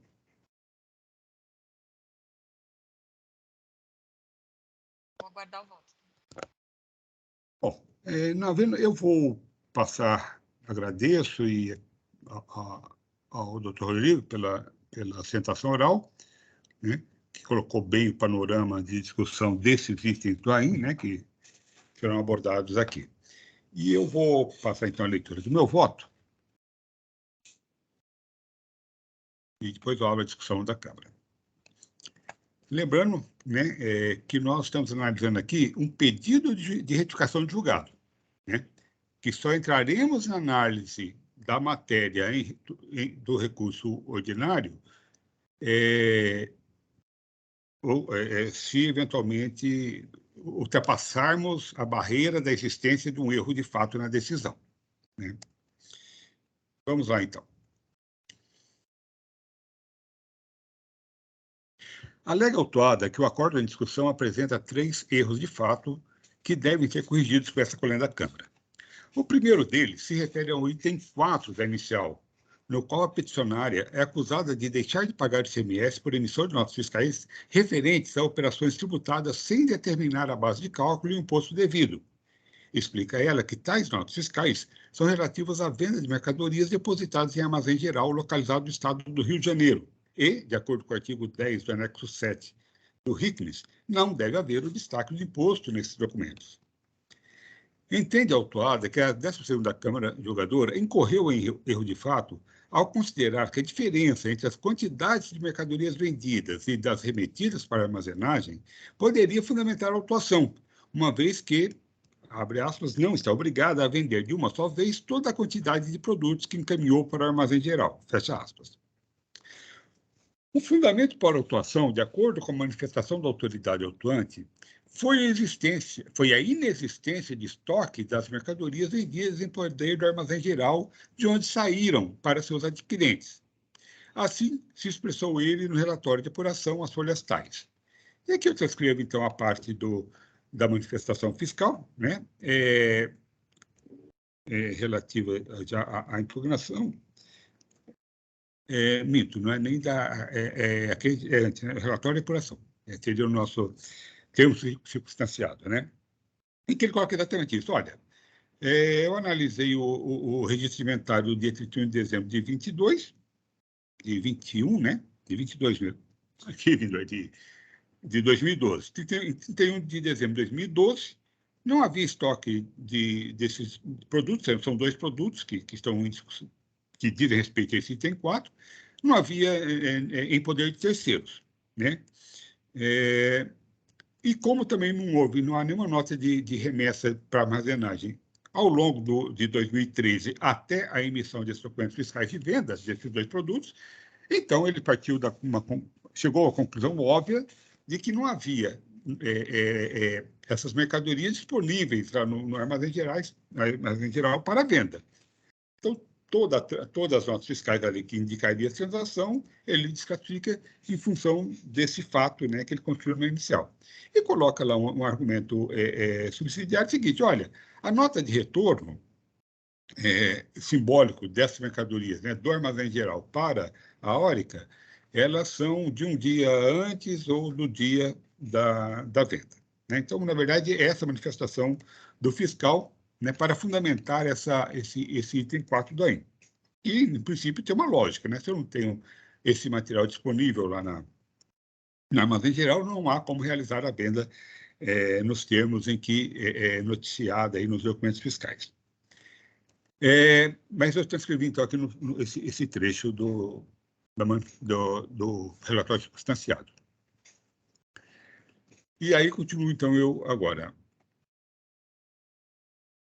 Para concluirmos sobre a possível existência de erro de fato na decisão combatida, necessário se faz analisar detidamente a sequência de atos que se produziram no julgamento dos recursos ordinários de ofício, né?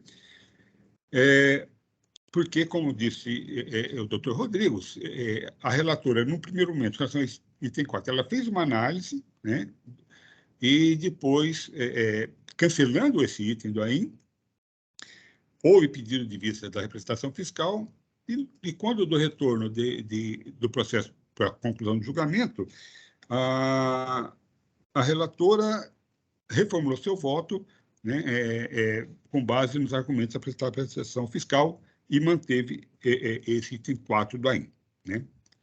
Então, eu coloquei, no voto originalmente apresentado à colenda 12ª Câmara de Julgadoras, folhas tais, em 19 de setembro de 2020, a doutora Fabiane de Souza Araújo Botec, que era relatora dos recursos, assim fundamentou seu entendimento. E aqui eu transcrevo o trecho do voto, em que, basicamente, ela fala o seguinte: olha, tem aqui as notas fiscais de remessa para armazenagem, lá nos meses, poucas datas, de novembro e dezembro de 2012, né? E o registro de inventário apresenta, sim, em poder próprio, essa quantidade de materiais, né? Desses dois produtos, né? Depois, um voto aqui, eu cito quais são. Mas, olha, há um erro, claramente há um erro no registro de inventário. Então, isso que foi registrado em poder próprio, é em poder de terceiros, porque eu tenho aqui a nota, né, e no meu voto que eu for ler, eu vou citar esses números, mas, sei lá, tem 10.650 litros de inventário de produtos, que é exatamente que está em poder próprio, mas que alguns dias antes, um mês antes, foi enviado para armazenagem lá no Rio de Janeiro. Então, com isso, ela nesse voto inicial, ela remove, na verdade, o fundamento da autuação, que é a inexistência de estoque lá no armazém geral, né? E, a partir daí, ela analisa todas as notas envolvidas nessa transação e ela fala, olha, de fato, houve uma venda de produtos que estavam, de mercadorias que estavam depositadas no armazém geral, e, com isso, então, ela cancela o AIM. Bom, é o que está dito aqui, né, em todos esses parágrafos aqui que eu transcrevo no meu voto. E aí eu sigo, então, no meu voto. Na sessão de 16 de outubro de 2020, após a apresentação de parecer pela representação fiscal, a juíza relatora reformulou seu voto, acolhendo as razões apresentadas nesse parecer. Nesse voto, que ao fim foi acolhido por unanimidade pela colenda da Câmara, o desprovimento do recurso ordinário, nesse item, se fundamentou nas divergências de quantidade e valor entre as notas fiscais de remessa para armazenagem, as notas fiscais de retorno simbólico e as notas fiscais de venda, bem como divergência entre as datas de venda das mercadorias e as de retorno simbólico das mesmas.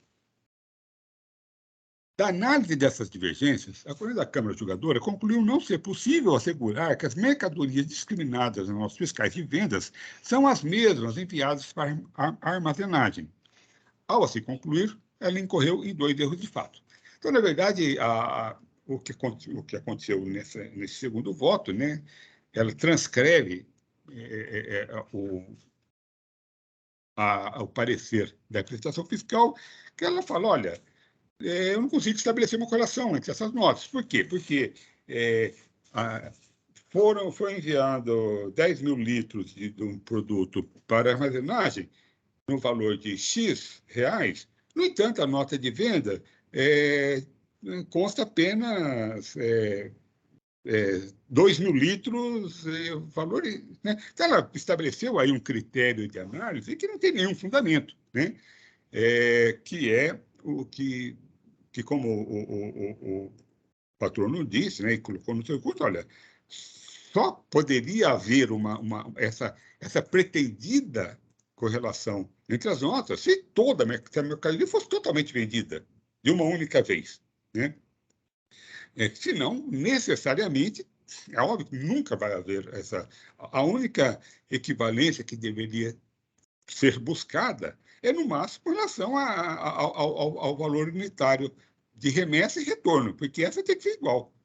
Fora isso, né, nada vai bater com nada, a menos que, né, necessariamente toda a quantidade que foi enviada para armazenagem fosse também vendida de uma única vez.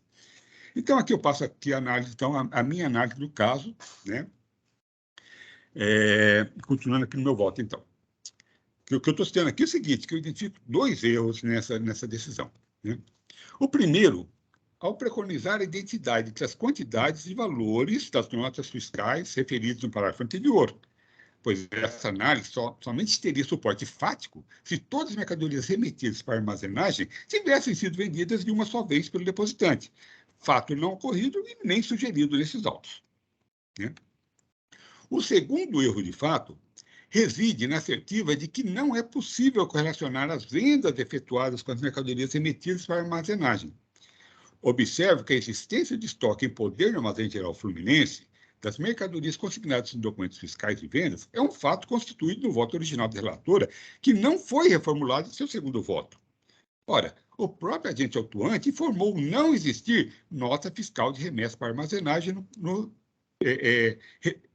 referido estabelecimento fluminense no período de 1º de janeiro de 2013 até a data de emissão das notas fiscais eletrônicas em tela dos produtos discriminados, onde se conclui, a partir do acervo probatório produzido nesses autos, que as mercadorias vendidas são obrigatoriamente aquelas remetidas para armazenagem nos meses de novembro e dezembro de 2012, né? Porque 2022, né? Nos meses de novembro e dezembro de 2012. Entendeu? Porque não há outra possibilidade. Com base no acervo probatório. Se o contribuinte tinha estoque sem nota, é coisa que não tem a ver com a nossa análise. Porque a nossa análise, né, a gente parte desse... e eu vou retomar aqui agora no próximo parágrafo, essa questão de que, sim, o erro da informação estava no livro do registro de inventário, né? Havia, sim, estoque lá, né? Aliás, na própria reformulação não se discute essa remessa das mercadorias, né? Ela até fala, olha, não é possível falar que é a mesma, que a mercadoria que saiu foi a mesma que foi remetida pelas notas fiscais número tal. Ou seja, nem se discute que essa mercadoria foi remetida para lá, né? Para armazenagem. Então, dentro desse contexto probatório dos autos, não há outra possibilidade que não essa de que, necessariamente, obrigatoriamente, a mercadoria que foi vendida nas nossas fiscais de venda são aquelas enviadas nos meses de novembro e dezembro de 2012. E continuo, então, aqui no meu voto. Esses erros de fato presentes na decisão relativa ao item 4 da linha exordial impõem o conhecimento do pedido de sua retificação. Passa, então, ao julgamento do recurso ordinário nessa parte. E vamos lá.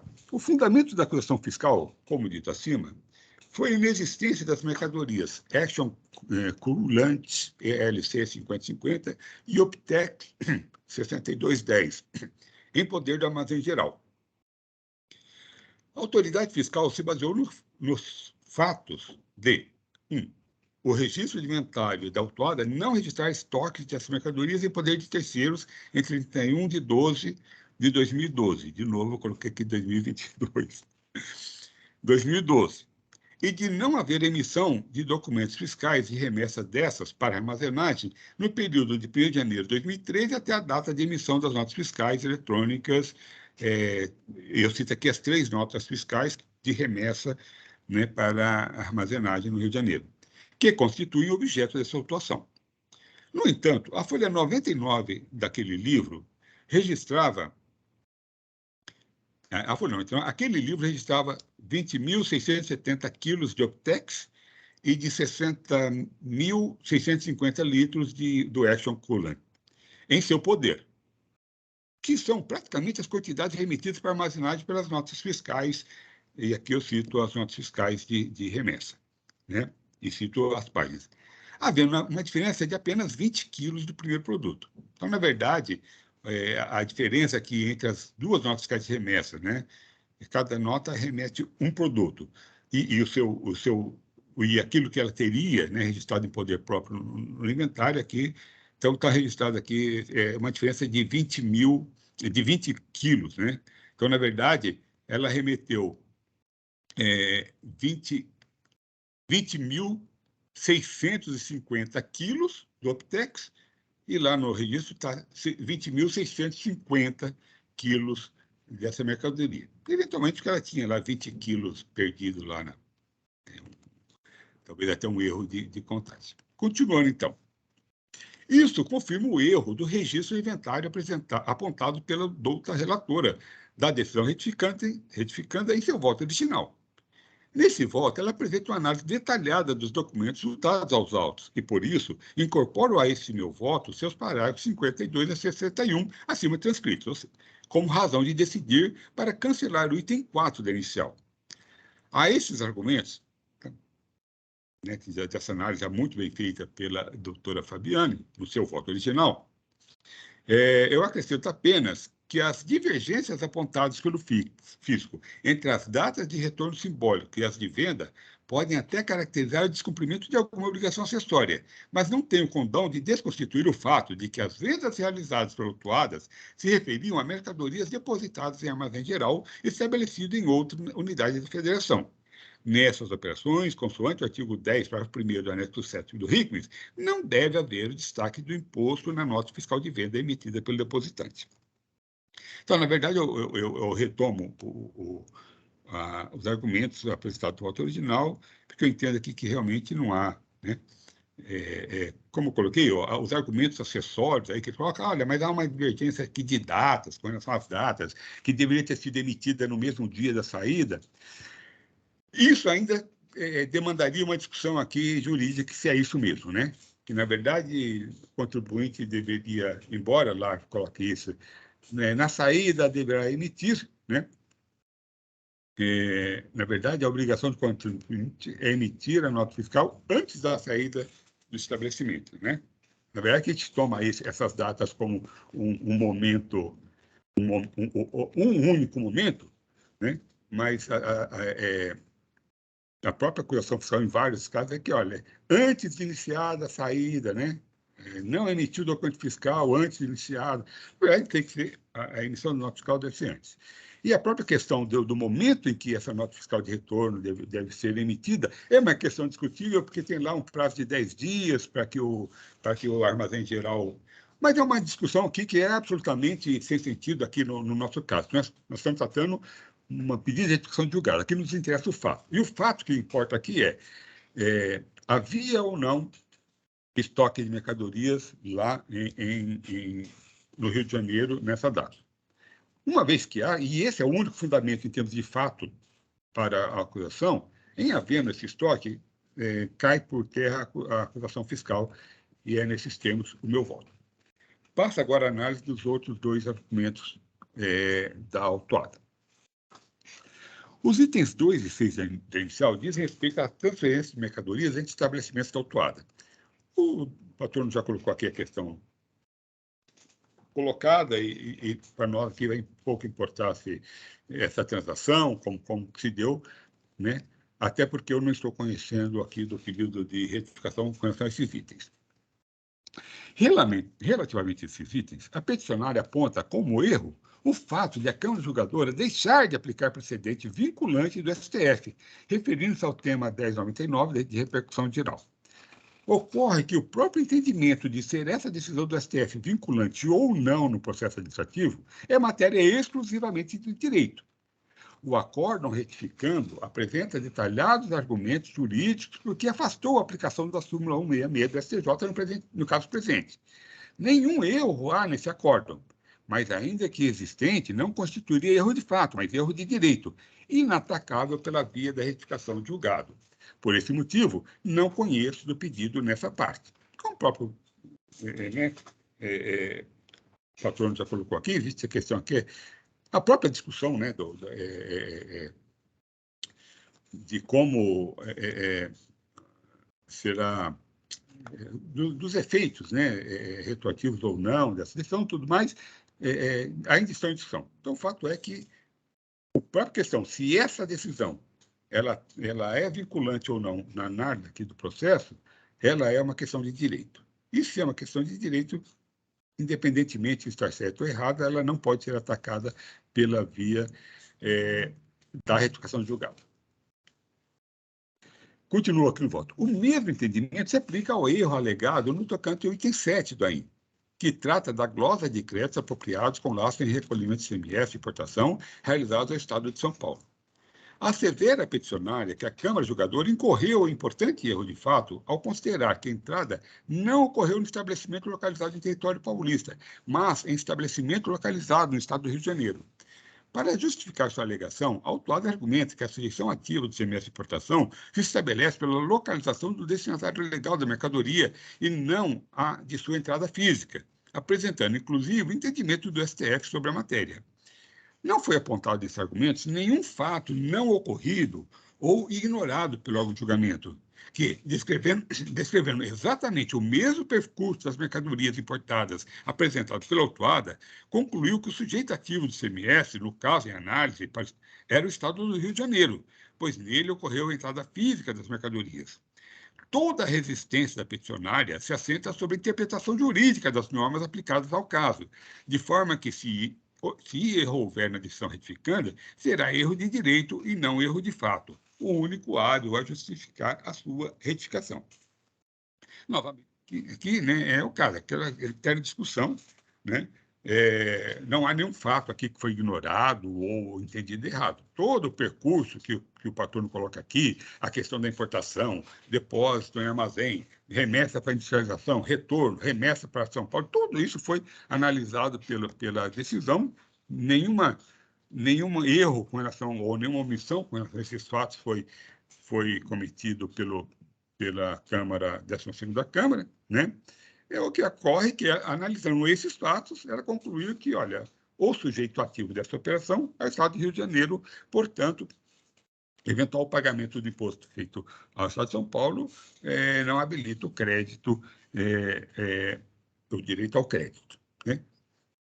Se certo ou se errado, se conta e ordem, importação, quem é o sujeito ativo, eu posso até concordar, poderia até concordar com o patrono, mas não é essa matéria que está aqui colocada, né? Nenhum erro, efetivamente, com relação aos fatos dos autos foi apontado pela autuada, né? Então, se erro há, com relação a essa discussão, qual é o Estado, qual é o sujeito ativo dessa obrigação, né?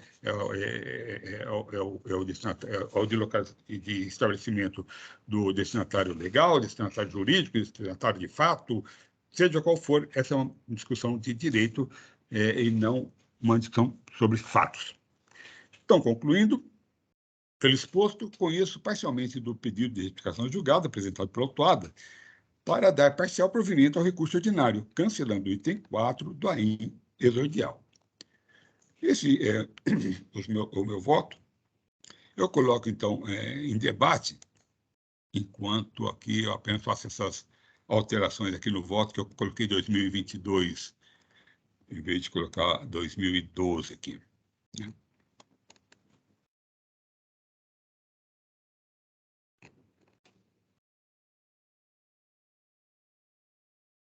Senhor presidente, posso fazer um brevíssimo esclarecimento?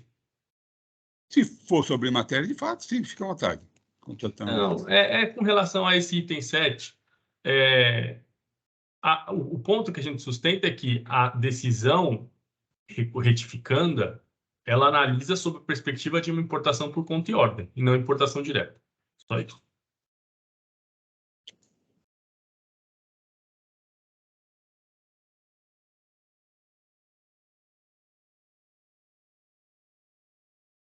Já vou, só me dizer que eu vou comentar.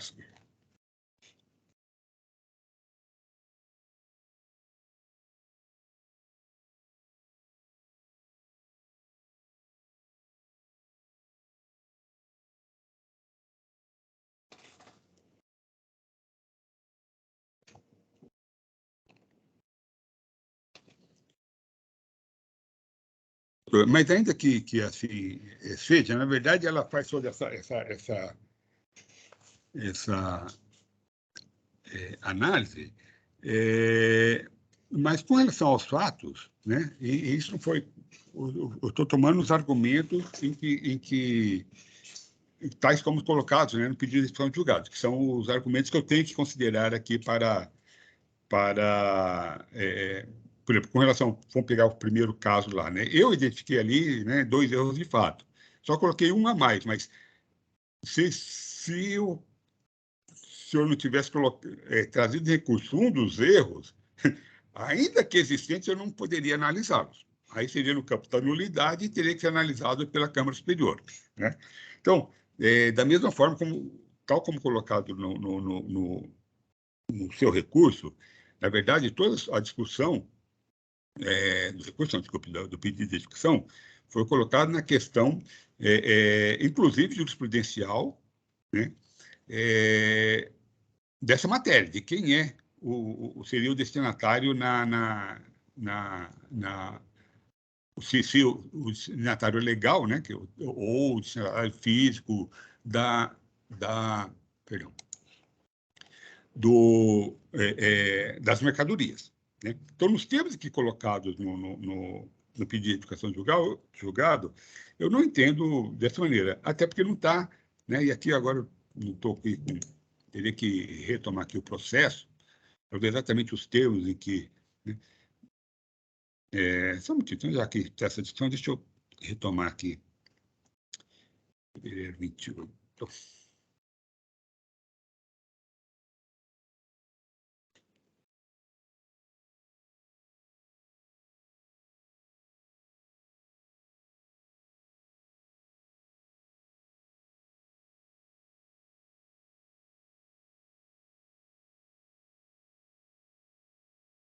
Se facilitar de alguma forma aí, senhor presidente,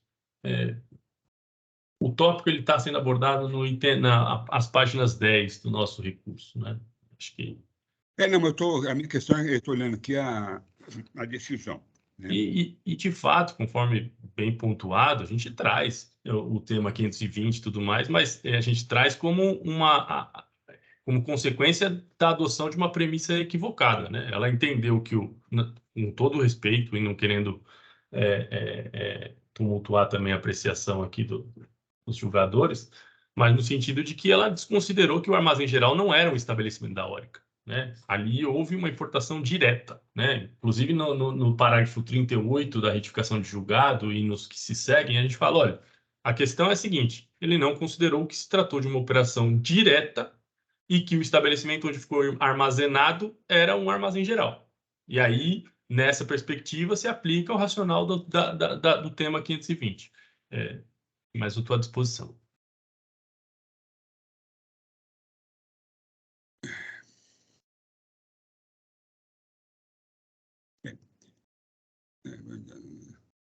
Presidente, caso adotado esse racional, teria efeito infringente no seu voto?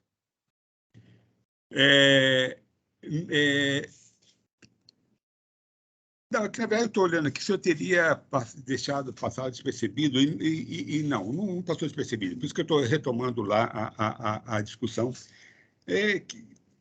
Teria, porque aí eu poderia falar assim de um erro de fato, né? Tipo assim, olha, ele Em que termos teria? Por isso eu estou comparando. Primeiro que não foi dito, não foi apontado um erro de fato. Olha, a decisão considerou a operação de importação como por conta e ordem sendo uma importação direta. Por encomenda, sendo que foi importação direta. Primeiro que não há esse argumento. Se houvesse, eu teria que ir lá buscar essa decisão. E, de fato, por isso que eu estou aqui, não há essa discussão na decisão. A decisão foi exatamente nos termos que eu coloquei. Olha, ela analisa toda a movimentação da mercadoria e conclui, olha, ela nem entra na discussão, né? Porque aí entra dentro discussão, olha, se ela tivesse entrado na discussão, olha, ele fala que é por encomenda, mas na verdade é por conta e ordem, por causa disso, e pega os elementos tal. Aí eu entraria numa outra seara de discussão, que é valoração de provas, tal, mas teria que analisar. Mas nem nessa discussão ela entrou, né? A forma de importação, ela faz a seguinte análise, olha, a mercadoria entrou fisicamente, né, lá no Rio de Janeiro, e por isso o Rio de Janeiro é o sujeito ativo da obrigação. Então, foi essa discussão. Então, na verdade, eu não tenho que fazer uma alteração no meu voto está correto, coerente, não só com o pedido de retificação, como com a decisão, né? Então, essa discussão, tal como colocada, não há nenhum fato mal percebido. Foi exatamente a mesma matéria, a mesma... o trajeto das mercadorias foi colocado, então não. Doutor Rodrigo, me desculpe, mas esse argumento ele não, em nada altera o meu voto, nada altera aqui a minha análise. Eventualmente, óbvio, se eu posso estar equivocado, se eu tiver equivocado aqui na minha análise, e foi falha, obviamente, essa própria decisão sobre a retificação de julgado está sujeita a um novo pedido de retificação de julgado, né? Se a minha análise se há algum erro, né, de fato na minha análise, né? Se não, a matéria é em termos de nulidade, que certamente imagino que já deva estar colocada no recurso especial, né, que o senhor apresentou, e está sobrestado, né, a apreciação dele. Ainda em discussão? Então, se não há, deixa eu registrar aqui o voto.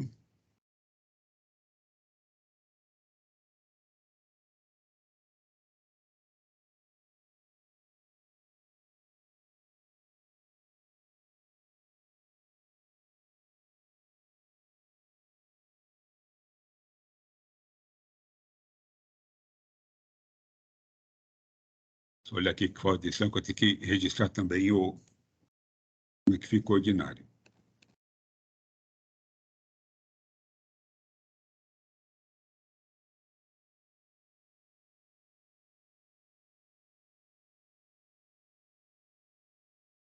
Presidente, só para registrar, eu verifiquei aqui o voto da Câmara Ordinária. De fato, me parece que é uma situação de nulidade, não de erro de fato. Então, só para justificar aqui o meu racional. E acredito que essa matéria, inclusive, já esteja afeta aí a uma situação de recurso especial.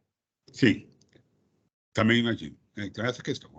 Por isso que, às vezes, é difícil a gente, na retificação de julgado, que a gente fica pensando com relação à matéria de mérito, mas eu só vou passar na matéria de mérito se eu ultrapassar uma primeira barreira, que é a da existência do erro de fato. Então, às vezes até eu concordo, né, com o peticionário, mas não há erro de fato, né? Mas qualquer eventual discordância do julgamento é matéria de recurso especial, né? Não nosso, se não ultrapassada a barreira do erro de fato. Meu voto já está registrado, então, no sentido de eu conheço parcialmente da retificação para dar parcial provimento em relação ao recurso ordinário, que já foi conhecido parcialmente, né, pela DACIL da Câmara, então ele conheceu parcialmente e negou provimento. Agora eu estou conhecendo parcialmente, né, porque essa parte não altera, e estou dando parcial provimento. E com relação ao recurso de ofício, é a mesma, se mantém a decisão anterior, que foi integralmente conhecido e não provido. Não havendo, então, outras manifestações, eu peço aos senhores que confirmem a presença para verificação do quórum de votação.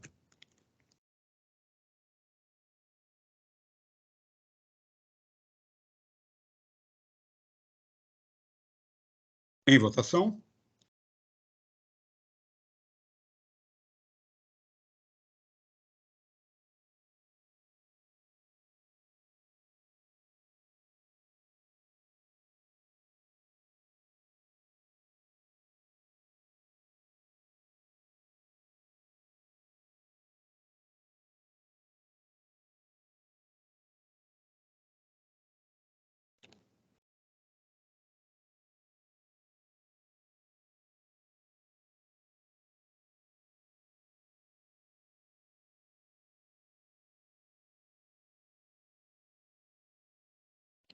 Muito bem. Então,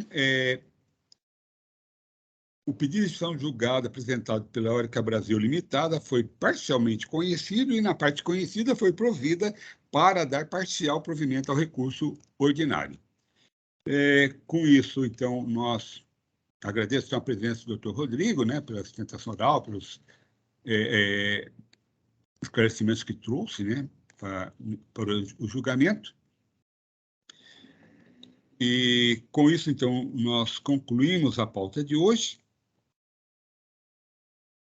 Muito obrigado, senhor presidente, demais jogadores. Tenham todos um bom dia. Certamente, obrigado.